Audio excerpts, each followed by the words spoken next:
زہ مقدر حضور حق سے سلام آیا، پیام آیا، جھکاؤ نظریں بچھاؤ پلکیں،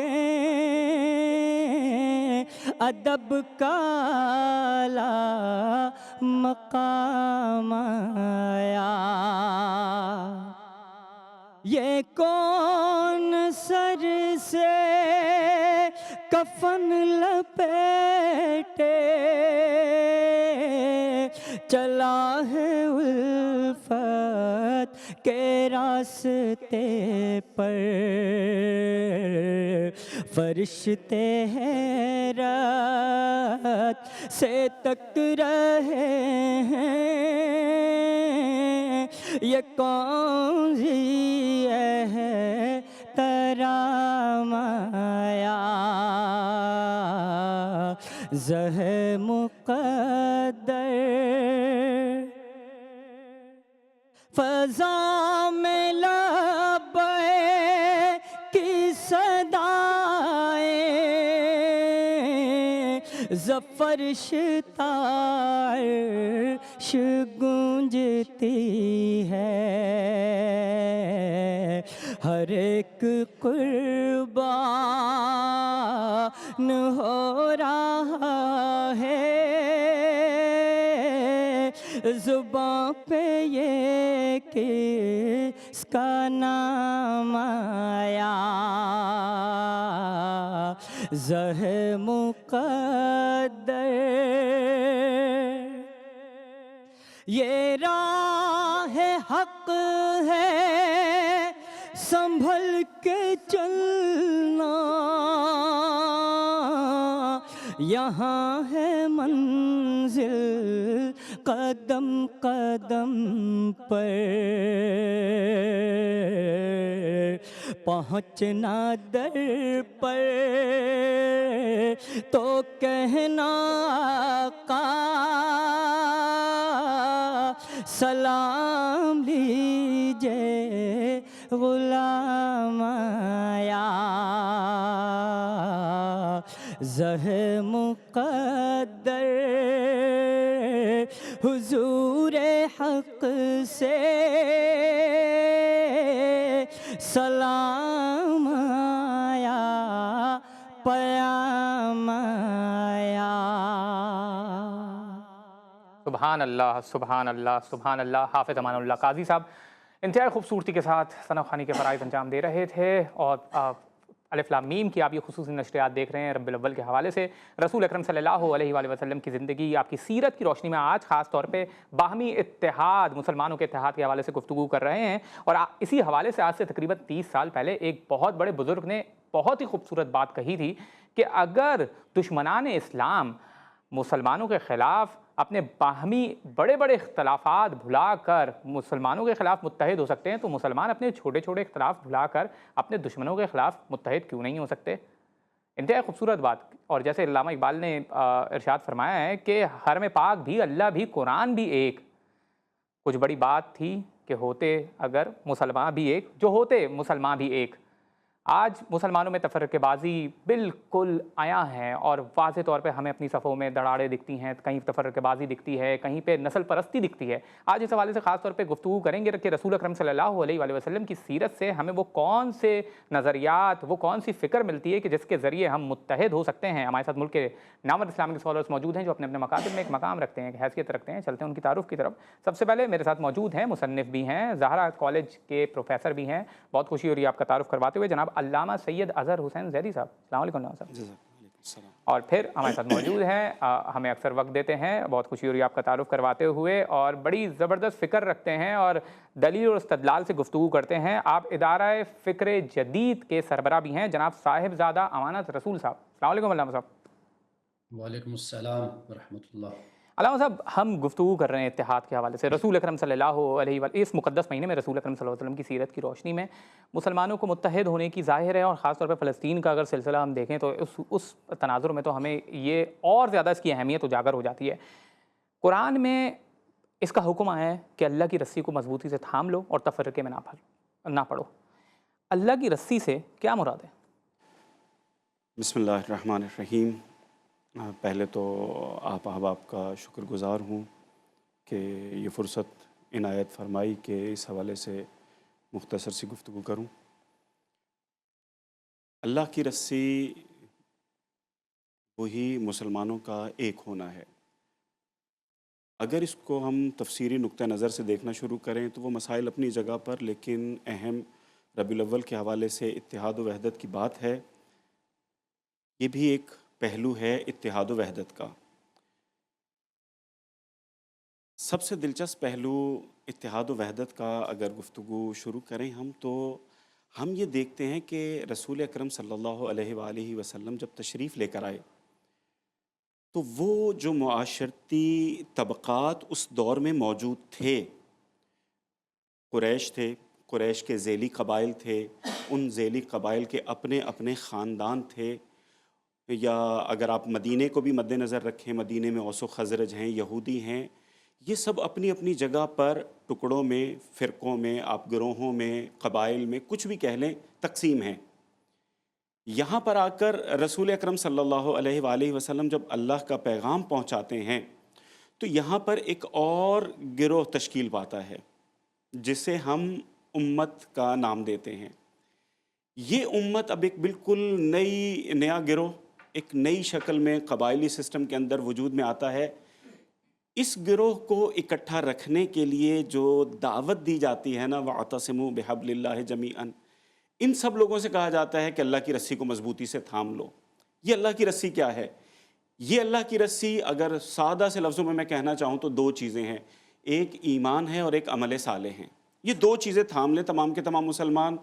یہ بہترین اللہ کی رسی ہے. یہ ہر قسم کے فرقوں سے بچانے کا ذریعہ ہے. بالکل.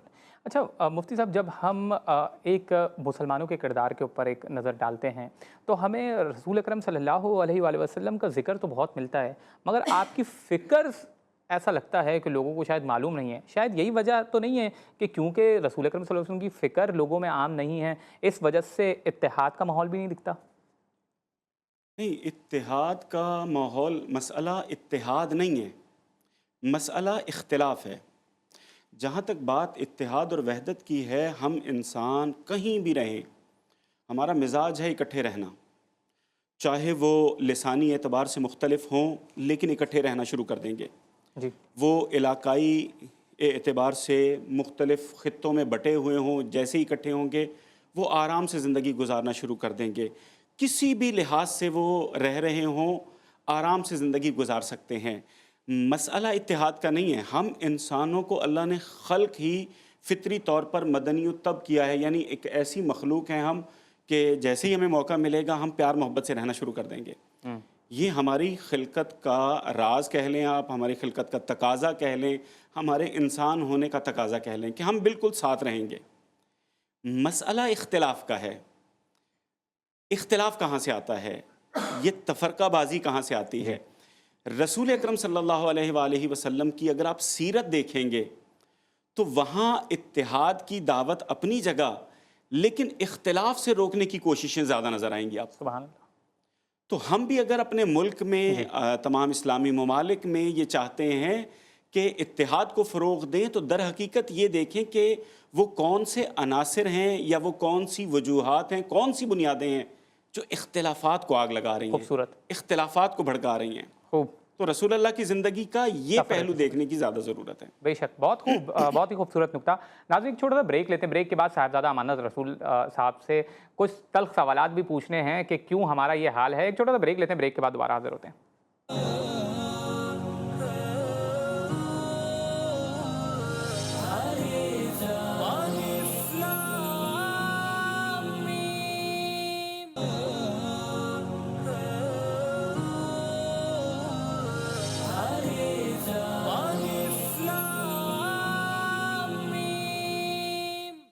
السلام علیکم ناظرین، پروگرام میں ایک بار پھر خوش آمدید.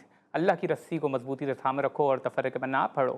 یہ خود قرآن کا حکم تو ہے، مگر ہمارے معاشرے میں پھر بھی ہمیں تفرقہ بازی دکھتی ہے۔ اس کی کیا وجہ ہے؟ ہمارے ساتھ ملک کے نامور اسلامک اسکالر صاحبزادہ امانت رسول صاحب موجود ہیں۔ امانت رسول صاحب، اگر اختلاف علمی نوعیت کا ہے تو اس کو علم کے ذریعے، دلیل اور برہان کے ذریعے ختم کیا جا سکتا ہے، مگر اختلاف نہ ختم ہونے کی وجہ کہیں یہ تو نہیں ہے کہ بعض لوگوں کی، کیونکہ میں تلخ سوال پوچھ رہا ہوں، ہم رسول اکرم صلی اللہ علیہ وسلم کی سیرت کے اوپر تو بات کر رہے ہیں، مگر ہمارا معاشرہ اس کے بالکل اپوزٹ ہے، تو کہیں ایسا تو نہیں ہے کہ کچھ لوگوں کی دکانیں بند ہو جائیں گی اس لیے اختلاف ختم نہیں ہو رہا؟ سب سے پہلی بات جو سمجھنے والی ہے نا اس حوالے سے، وہ یہ ہے کہ اللہ سبحانہ و تعالیٰ نے جتنے بھی پیغمبر بھیجے اور آخر میں رسول اللہ صلی اللہ علیہ وسلم تشریف لائے، تو ان تمام پیغمبروں کی تعلیم کا اصل، تربیت کا، تبلیغ کا اصل مرکزی نقطہ کیا تھا؟ یہ بنیادی بات ہے، اس لیے کہ اللہ سبحانہ و تعالیٰ نے ہمیں رسول اللہ صلی اللہ علیہ وسلم کے ذریعے سے ایک کتاب عطا فرمائی ہے جسے ہم قرآن مجید کہتے ہیں۔ جب قرآن مجید ہماری زندگیوں میں مرکزی حیثیت قرآن مجید کی نہیں رہی، تو اس کے بعد اب وہ اختلاف رہے یا اس اختلاف کی کیا نوعیت رہتی ہے اور اس سے کیا نتائج مرتب ہوتے ہیں، وہ اتنے اہم نہیں ہیں۔ سب سے پہلے تو اس بات پر ہمیں توجہ کرنی چاہیے، آیا کہ جو کتاب اللہ کا رسول لے کر آیا اور اس کتاب میں جو اللہ کے رسول نے 23 سالہ زندگی میں جو بنیادی عقائد اور مبادیات دین کے ہمیں بتائے اور پیش کیے، ہم نے ان پر کتنا اپنے آپ کو قائم رکھا؟ یہ سب سے بڑا مسئلہ ہے، سب سے بڑا سوال ہے۔ اس لیے کہ اگر آپ گزشتہ اقوام کی بھی تاریخ پڑھیں، قوم یہودیت کی، مسیحیت کی، اصل مسئلہ یہی پیدا ہوا کہ جب انہوں نے اپنی کتاب کو، تورات کو، انجیل کو چھوڑ دیا یا سنت کو چھوڑ دیا اپنے رسول کی، تو اس کے بعد پھر یہ جو ہم بیٹھے ڈسکس کر رہے ہیں کہ جی اختلاف پیدا ہوا تو یہ ہم اختلافات کو ہوا دیتے ہیں یا اس سے مسائل پیدا ہوتے ہیں، ان کی کوئی حیثیت نہیں رہتی، یہ ثانوی حیثیت کی باتیں ہیں۔ اور یہ بات یاد رکھیے کہ جب تک ہم خدا کی کتاب کی طرف رجوع نہیں کریں گے، نہیں پلٹیں گے، اس کو اپنی زندگی میں مرکزی حیثیت نہیں دیں گے، اپنے تعلیمی نظام میں نہیں دیں گے، اپنی انفرادی اجتماعی زندگی میں خدا کی کتاب کو وہ حیثیت نہیں دیں گے جو اس کی ہے، تو اس کے بعد پھر جو مشکلات اور کانسیکوینسز، نتائج اس وقت ہم بھگت رہے ہیں، تو یہ ہم بھگتتے رہیں گے۔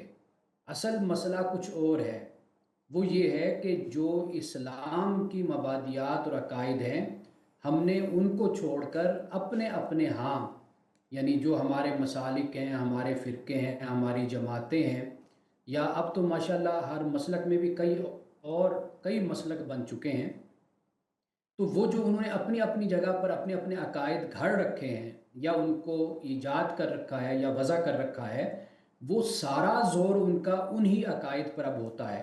وہ ان کا تعلق اہل تسنن سے ہو جائے یا اہل تشیع سے ہو جائے یا کسی اور سے ہو جائے، اب ان کے اپنے اندر کے جو عقائد و نظریات ہیں، اب ان کی ترویج ہوتی ہے، ان کی اشاعت ہوتی ہے، تو واضح بات ہے کہ اس سے پھر اختلاف جنم لے گا، اس سے پھر کباریت پھیلے گی، اس سے انتشار پیدا ہوگا، افتراق پیدا ہوگا۔ مثال کے طور پر ایک مسلک کے جو اپنے عقائد ہیں، آپ دیکھ لیجئے، اسی کی بنیاد پر وہ دوسروں کو قتل بھی کرتا ہے، دوسروں کی گردنیں کاٹتا ہے، دوسروں پر کفر کے فتوے بھی لگاتا ہے۔ آپ مجھے بتائیے، مثال کے طور پر قرآن مجید نے جو عقائد دیے اور رسول اللہ صلی اللہ علیہ وسلم نے جو ہمیں اپنی سیرت سے تعلیم دی، انبیاء علیہ السلام کا پہلا نقطہ توحید ہے۔ جگہ جگہ سورۃ الاعراف آپ پڑھ لیجئے، سورۃ الشعراء پڑھ لیجئے، جہاں پر پیغمبران خدا کا ذکر ہمیں ملتا ہے، ان کا پہلا نقطہ توحید ہے، اور پھر اس کے بعد ان کا دوسرا نقطہ آخرت ہے۔ آپ مجھے بتائیے کہ توحید ایمان کی اور عقائد کی بنیاد بن جاتی ہے، اور جو آخرت ہے وہ در حقیقت ہماری اخلاقیات، ہمارے معاملات کو بہتر کرنے کا ایک ذریعہ اور سبب بن جاتا ہے۔ جی ہماری زندگیوں میں نہ توحید رہی، ہماری زندگیوں میں نہ آخرت کے ساتھ کوئی تعلق رہا، ہماری زندگیوں میں کیا رہ گیا؟ ہم نے بچپن سے آنکھ کھولی تو ہم نے ایک سنی خاندان میں یا ایک شیعہ خاندان میں آنکھ کھولی، ان کے جو اپنے عقائد ہیں ہم اسی کو ہی دین سمجھتے رہے، اسی کو ہی اسلام سمجھتے رہے اور اسی پر ہی ہم لڑتے جھگڑتے رہے اور اسی پر ہی ہم فتوے لگاتے رہے، اچھا، تو معاشرے میں پھر کہاں سے اتحاد پیدا ہوگا؟ آپ ہی کی تو گفتگو اصل سے جو ایک نقطہ جڑ جو ہے، سامنے آ رہا ہے، مجھے جو سمجھ میں آ رہا ہے کہ سوال یہ پیدا ہوتا ہے کہ ہم کسی بھی مکتب میں پیدا ہو رہے ہیں، مگر کچھ ایسے نکات تو ہیں کہ جو کامنالٹیز ہیں جن کے اوپر ہم اکٹھا ہو سکتے ہیں۔ علامہ صاحب، کیا وجہ ہے کہ کامنالٹیز ہونے کے باوجود ہم ان کامن ایشوز کے اوپر بھی کھڑے نہیں ہو رہے؟ میں آپ کو ایک بڑی دلچسپ بات بتاتا ہوں، اس کی طرف ہم سب کو توجہ کرنے کی ضرورت ہے کہ کیوں نہیں ہم مشترکات پر اکٹھے ہو پا رہے، کیا چکر کیا ہے، کہاں پہ گڑبڑ چل رہی ہے۔ رسول اکرم صلی اللہ علیہ وآلہ وسلم دعوت دیتے ہیں ایمان کی۔ رسول اللہ جب دعوت دیتے ہیں نا، اسلام کو پہلی مرتبہ لوگوں کے سامنے پیش کرتے ہیں، وہاں پر آپ کو ہر قسم کے لوگ ملیں گے، بزرگ صحابہ کرام بھی ملیں گے، اہل بیت کی ہستیاں بھی ہیں، ان کے ساتھ ساتھ آپ دیکھیں گے کہ عرب کے صحراؤں سے اٹھ کے آنے والے افراد ہیں، وہ بھی دین کو قبول کر رہے ہیں، وہ بھی اسلام کو قبول کر رہے ہیں۔ ان میں اختلافات نہیں ہیں۔ کہاں پر اختلاف نہیں ہے؟ ایمان میں اختلاف نہیں ہے، عمل صالح میں اختلاف نہیں ہے۔ تو پہلا مرحلہ کسی بھی دین کا، اور خاص طور پر دین اسلام کا پہلا مرحلہ جو دعوت کا ہے نا، ایمان اور عمل صالح کا ہے، وہاں پر آپ کو اختلاف نظر نہیں آئے گا۔ یہ جو دین کا پہلا مرحلہ ہوتا ہے نا، یہ نسل گزرنے کے بعد نئے لوگ آتے ہیں، نئے لوگ اس دعوت کو، اس ٹیکسٹ کو جو اسلام کی شکل میں، دین کی شکل میں آیا ہے، سمجھنے کی کوشش کرتے ہیں، اس میں سے نئی نئی شکیں نکالتے ہیں۔ جب نئے نئے پہلو نکالتے ہیں، نئی نئی شکیں، نئے نئے آرٹیکل نکالتے ہیں، تو نتیجہ کیا ہوتا ہے کہ وہ جو دین خالص ایمان اور عمل صالح پر مشتمل تھا نا، وہ علوم کا ایک مجموعہ بن جاتا ہے۔ اس کے اندر علم کلام آ جاتا ہے، اس کے اندر علم فقہ آ جاتا ہے، اس کے اندر علم اخلاق آ جاتا ہے، اس کے اندر اور دسیوں علوم نکل آتے ہیں۔ اب آپ دیکھیے گا کہ جب علوم نکلے، عقائد نکلے، فقہ نکلی، وہاں پر جب علماء اظہار خیال کرنا شروع کرتے ہیں، تو مثلا فقہ کے اندر دیکھیں، ایک کہہ رہا ہے ہاتھ باندھ لو، ایک کہہ رہا ہے ہاتھ کھول لو، ایک کہہ رہا ہے کہ مثلا رفع یدین کرو، دوسرا کہہ رہا ہے نہیں کرو، ایک کہہ رہا ہے وضو ایسے کرو، دوسرا کہہ رہا ہے وضو ایسے نہیں کرو۔ جس سے بھی پوچھا جاتا ہے دلیل کیا ہے، قرآن سے دلیل دے گا، سیرت سے دلیل دے گا، احادیث سے دلیل دے گا۔ اب وہ کس نوعیت کے ہیں، میں اس بحث میں نہیں جا رہا ہوں، لیکن آپ نے دیکھا کہ اسلام یا وہ دین جو آغاز میں صرف اور صرف ایمان ایک سادہ تھا اور عمل صالح، بالکل پاک و پاکیزہ تھا، جو عام آدمی دل و جان سے اس کے اوپر عمل کرنا شروع کر دیتا تھا، یہاں پر علوم کا ایک مجموعہ بن گیا ہے۔ اختلاف اللہ کے دین میں، یعنی ایمان میں، عمل صالح میں، اس میں نہیں ہے کوئی اختلاف۔ حالانکہ ممکن ہے صحابہ کرام جو ایک صحابی عمل کر رہا ہے وہ دوسرا ویسے عمل نہ کر رہا ہو، اس نے کچھ مختلف سمجھا ہو، لیکن چونکہ ایمان کا معاملہ ہے، کسی کا ایمان کم ہے، زیادہ ہے، اس سے کسی کو کوئی سروکار نہیں، ٹھیک ہے تم بھی مومن میں بھی مومن، تم بھی مسلمان میں بھی مسلمان، وہاں پر کوئی اختلاف نہیں چلے نظر آئے گا آپ کو۔ زیادہ بڑے پیمانے پر ہیں اختلافات، مشاجرات صحابہ اپنی جگہ پر ایک بڑی بحث ہے، لیکن یہاں پر جو اختلافات ہو رہے ہیں علوم کی بنیاد پر، یہ خطرناک ہیں۔ اگر یہ اختلافات ہم یہ سمجھ لیں کہ اس وقت امت کے اندر اختلافات آیا ایمان کی وجہ سے ہیں یا فہم ایمان کی وجہ سے ہیں، ایمان کو سمجھنے میں ہیں، آیا قرآن کی وجہ سے ہیں یا قرآن کو امت کے علماء نے جیسے سمجھا ہے اس سمجھنے کی وجہ سے ہیں، تو پس اختلافات کو اسی پیرائے میں، علمی پیرائے میں لے جا کر حل کرنا بہت آسان ہو جائے گا۔ آپ دیکھیں ایک ڈاکٹر ایک طرح سے دوائی تجویز کرتا ہے، دوسرا دوسری طرح سے تجویز کرتا ہے۔ کبھی ڈاکٹروں نے دوسرے ڈاکٹروں کے خلاف، یا ایک ڈاکٹر نے دوسرے ڈاکٹر کے خلاف کوئی جلوس نکالا؟ نہیں نکالا۔ کیوں؟ اس لیے کہ سمجھ رہا ہے کہ بھئی اس نے ایسے سمجھا ہے، میں ایسے سمجھ رہا ہوں بیماری کو۔ ہم مسلمان اگر یہ چاہتے ہیں اپنے درمیان اتحاد کی فضا پیدا کریں اور یہ اختلافات اور لڑائی جھگڑوں سے دوری اختیار کریں، تو ہم دیکھیں ہم لڑ کہاں پر رہے ہیں، اختلاف کہاں کر رہے ہیں، ایمان میں کر رہے ہیں، عمل صالح میں کر رہے ہیں، یا فہم ایمان میں، ادھر فہم ایمان میں کر رہے ہیں۔ بہت خوب، بہت ہی اہم نقطہ۔ ناظرین ایک چھوٹا سا بریک لیتے ہیں، بریک کے بعد دوبارہ حاضر ہوتے ہیں۔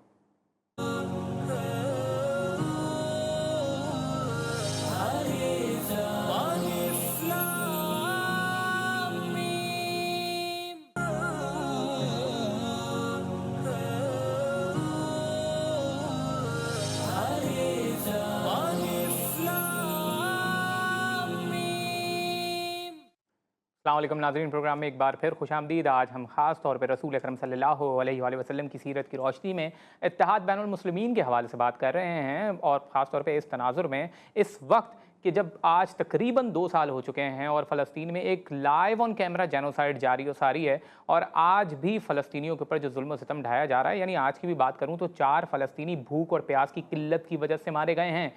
یہ ان اعداد و شمار سے مختلف ہے کہ جو ڈائریکٹ بمبارڈمنٹ میں یا فائرنگ کی وجہ سے جاں بحق ہوئے ہیں۔ 4 لوگ آج سے وہ سے بھوک اور پیاس کی وجہ سے، حالانکہ پڑوسی ممالک میں آپ کو یہ معلوم ہے کہ ایک ذخیرے ہیں، اب یعنی چند کلومیٹر دور ہی اس قحط کے، جو غزہ کے اندر قحط ہے، اس کے چند کلومیٹر دور ہی پوری کی پوری فوڈ کی سپلائیز موجود ہیں۔ مسلمان ممالک بھی ماشاءاللہ اس میں سپلائی میں شامل حال ہیں، مگر اس کے باوجود ہمارے مظلوم فلسطینی بھائی وہاں پر بھوک و پیاس کی وجہ سے مر رہے ہیں۔ آج اس تناظر میں اتحاد بین المسلمین کی بات کی اہمیت اور زیادہ بڑھ جاتی ہے، اسی لیے آج اس پروگرام کا یہ ہم نے موضوع رکھا ہے۔ ہمارے ساتھ ملک کے نامور اسلامک اسکالر جناب صاحبزادہ امانت رسول صاحب بھی موجود ہیں۔ امانت رسول صاحب، ہم اختلاف کی بات کر رہے ہیں، ہم تاریخ میں جب دیکھتے ہیں، یعنی ہم اختلافات کی ایک نوعیت یہ بھی ہوتی ہے نا کہ آپ اگر دوسرے کی اصلاح کرنا چاہتے ہیں تو اصلاح کرنے کا انداز بھی ہمارا کیا ہے۔ ہم تاریخ میں واقعات دیکھتے ہیں کہ ایک واقعہ ہمیں دکھتا ہے کہ ایک بزرگ وضو کر رہے ہیں، اور اس وضو کو دیکھ کر نواسہ رسول حضرت امام حسین علیہ السلام اور امام حسن علیہ السلام دونوں آپس میں ان کی اصلاح کا ایک منفرد طریقہ نکالتے ہیں، اور وہ اس بزرگ کے پاس جاتے ہیں اور ان کو کہتے ہیں کہ ہم دونوں وضو کر رہے ہیں، آپ ہمیں بتائیے گا کہ کس طرح سے کس کا وضو ٹھیک ہے۔ اور جب وہ بزرگ ان کے وضو کو دیکھتے ہیں تو وہ خود اپنی اصلاح کر لیتے ہیں اور کہتے ہیں کہ اصل میں میرا وضو ٹھیک نہیں تھا۔ یہ جو طریقہ ہے آپ کہہ لیں اصلاح ہے یا کریکشن کرنے کا انداز ہے، یہ ہمارے معاشرے میں معدوم کیوں ہو گیا ہے؟ میں آپ کی خدمت میں یہ عرض کروں گا کہ ہمارے ہاں جو علامہ صاحب نے بات کی وہ ہمیں ایک ابتدائی دور میں اس کی ایک جھلک نظر آتی ہے کہ ہمارے اسلاف علماء نے اپنے وقت میں اپنی رائے کو، اپنی بات کو، اپنی تحقیق کو پیش کیا، لیکن اس کو دوسروں پر مسلط نہیں کیا، خوب۔ امپوز نہیں کیا، اور دوسروں کو مجبور نہیں کیا، اپنی رائے کو پیش کر دیا اور دوسرے کے لیے اس کی رائے پر عمل کرنا، اس کو آزادی دی اور اس کو اس کا اختیار دیا۔ خوب۔ لیکن جیسے جیسے یہ جو مختلف نظریات رکھنے والے ایک گروہ کی شکل اختیار کرتے ہیں، پھر اس کے بعد معاشرتی اور سماجی اور سیاسی حوالے سے مفادات اور پھر اپنی آئیڈینٹی، شناخت، یہ جو مسائل جب کھڑے ہوتے ہیں تو وہاں سے پھر ایک فرقہ واریت یا ایک فرقہ اور ایک مسلک وجود میں آتا ہے، تو پھر یہاں سے سارے مسائل کھڑے ہو جاتے ہیں۔ جو آپ نے بات کی تو میں اس حوالے سے یہی عرض کروں گا کہ ہمارے ہاں جو ماحول فرقہ واریت کی بنیاد پر بن گیا ہے، آپ دیکھ لیجئے ہمارے چینلز پر اور خاص طور پر ہمارے مدارس، جہاں کا نصاب تعلیم ہی بنیادی طور پر اسی فرقہ واریت کی بنیاد پر ہے کہ کوئی اہل تشیع ہے، کوئی اہل تسنن ہے، پھر تسنن ہے، پھر اس میں مختلف قسم کے مسالک ہیں، ہر کسی کے اپنے بورڈ ہیں، اپنے مدارس ہیں، اپنے جامعات ہیں، اور وہاں پر ایک تفریق ہے، اپنی علیحدہ ایک شناخت ہے، ایک اپنا انداز ہے، اپنے عقائد و نظریات ہیں، ان کے باقاعدہ پھر پرچار کیا جاتا ہے، اس کی اشاعت ہوتی ہے اور اس کی تبلیغ و دعوت دی جاتی ہے۔ یہاں سے یہ سارے مسائل کھڑے ہوتے ہیں۔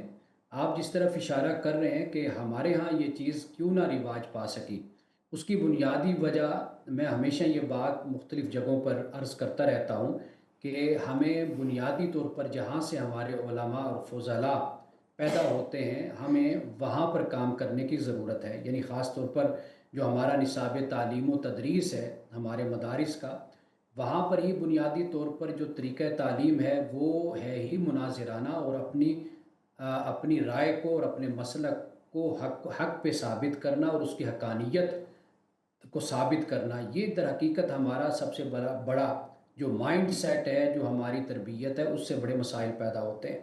اگر ہمارا نصاب تعلیم و تدریس جو پڑھایا جاتا ہے وہ دعوت اور تبلیغ کے انداز میں ہو، اور وہاں پر 8 سال میں لوگوں کی یہ تربیت کی جائے اور لوگوں کو تعلیم دی جائے، بچوں کو، کہ بھئی آپ دین کے مبلغ ہیں، دین کے داعی ہیں، آپ اپنی رائے اور اپنی بات کو پیش کریں، لیکن آپ دوسرے پر اپنی بات کو امپوز مت کریں، تکفیر فتووں سے آپ پرہیز کریں، مناظرانہ رویے سے آپ پرہیز کریں۔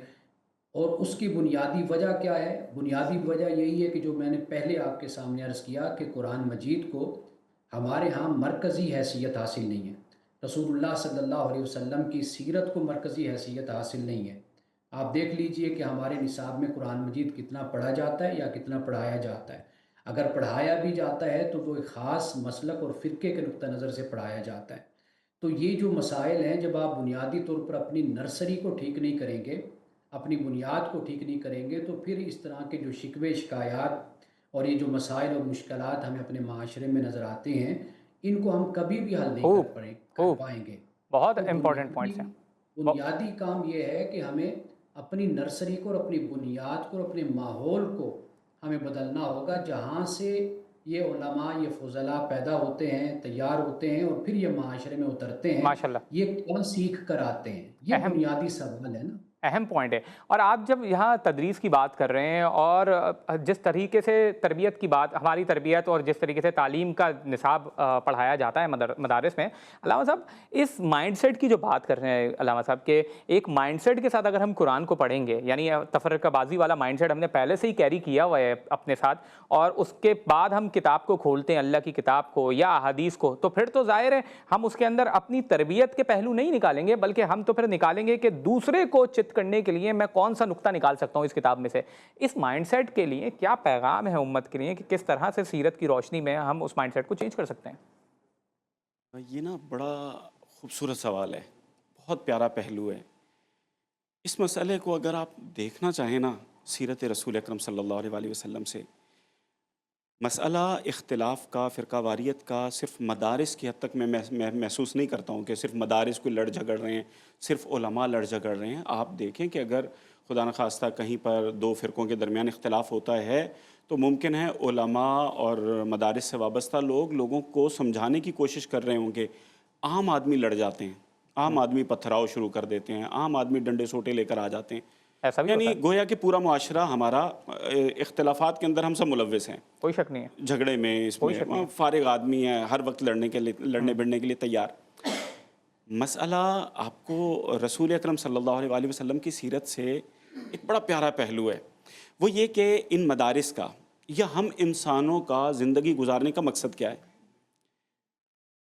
جو مقصد ہے نا، ان کو اس کی طرف آگے بڑھائیں۔ وہ کیسے ہمیں سمجھ میں آتا ہے سیرت رسول سے؟ یعنی جو میرا مقصد ہے نا حیات کا یا میری زندگی کا یا میں جیسے رہ رہا ہوں، اس کام میں ان کو زیادہ مصروف کر دوں۔ نبی کریم صلی اللہ علیہ وسلم غزوہ بنی مستلق، وہاں سے واپسی پہ کیا ہوا کہ ایک غلام تھے، جہجہ نام تھا شاید، وہ پانی پینے کے لیے گئے۔ پانی پہ ایک آپ کو یقیناً سب ہمارے ناظرین جانتے ہیں کہ انصار اور مہاجرین، یعنی جب رسول اللہ نے وہاں پر مسلمان کیے ہیں لوگوں کو اور لوگ مختلف قبائل سے نکل کر آئے، تو ایک نیا گروہ تشکیل پایا ہے۔ گروہ تشکیل پانا کوئی برا نہیں ہے، تعارف کے لیے، صرف تعارف کے لیے کوئی برا نہیں ہے۔ مہاجرین اور انصار دو نام دے دیے گئے، جی، اس لیے کہ جو انصار وہاں ادھر قبائل سے آئے تھے ان کو انصار کہا جاتا تھا، جو ادھر قبائل سے گئے تھے ان کو مہاجرین کہا جاتا تھا۔ مہاجرین اور انصار میں پانی کے مسئلے پہ جھگڑا ہو گیا۔ ایک نے یا الانصار کہہ کے بلایا لوگوں کو کہ وہ انصار آ جاؤ مدد کے لیے، لڑائی ہو گئی۔ آپ نے دیکھا ہوگا کہ ہمارے یہاں بہت سارے مواقع پر ایسا ہوتا ہے کہ کسی کی لڑائی ہو جائے، فون کر کے بلا لیتے ہیں، لڑکے بلا لو، اور اس قسم کا تصور ہمارے یہاں پایا جاتا ہے۔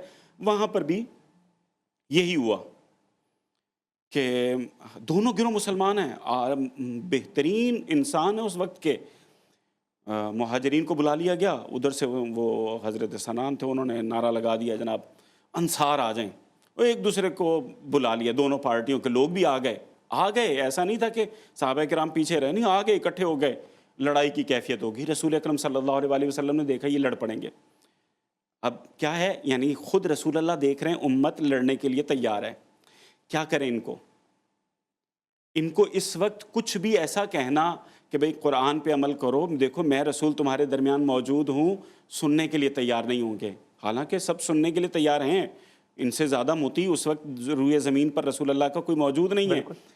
رسول اللہ کیا کہتے ہیں کہ چلو ابھی سفر پہ چلو، واپس چلو، جہاں جس سفر پہ جس منزل پہ جانا تھا اس پہ چلایا۔ اس دن رسول اللہ نے ان کو، عام طور پر اگر 40 کلومیٹر چلاتے تھے نا، اس دن رسول اللہ نے ان کو، آپ ایسے سمجھ لیں کہ 60 کلومیٹر 80 کلومیٹر چلایا، اتنا چلایا اتنا چلایا اتنا چلایا، تھک گئے.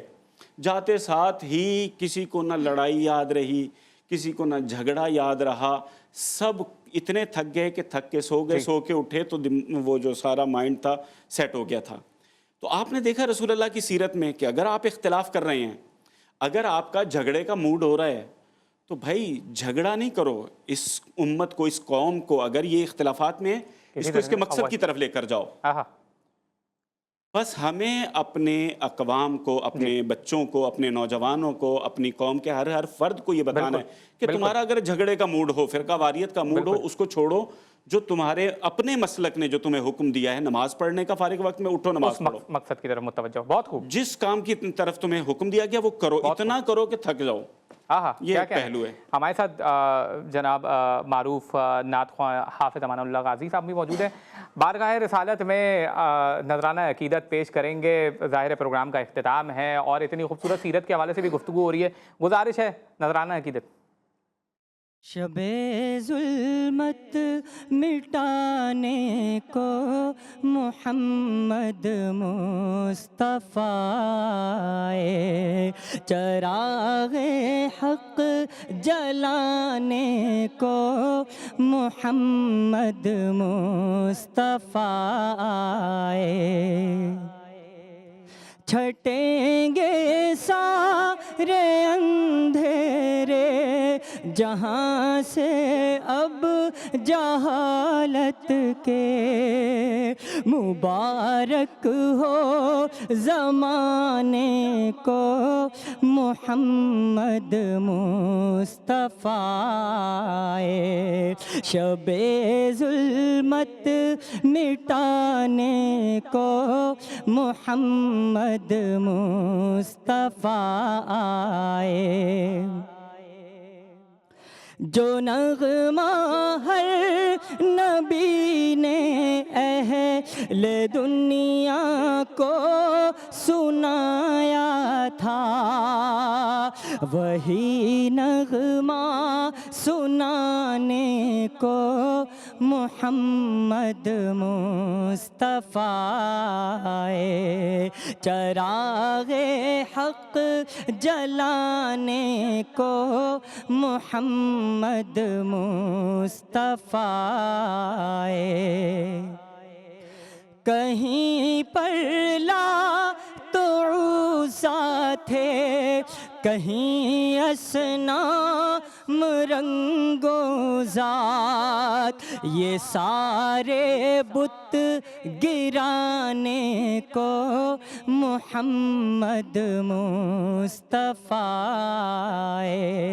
شب ظلمت مٹانے کو محمد مصطفیٰ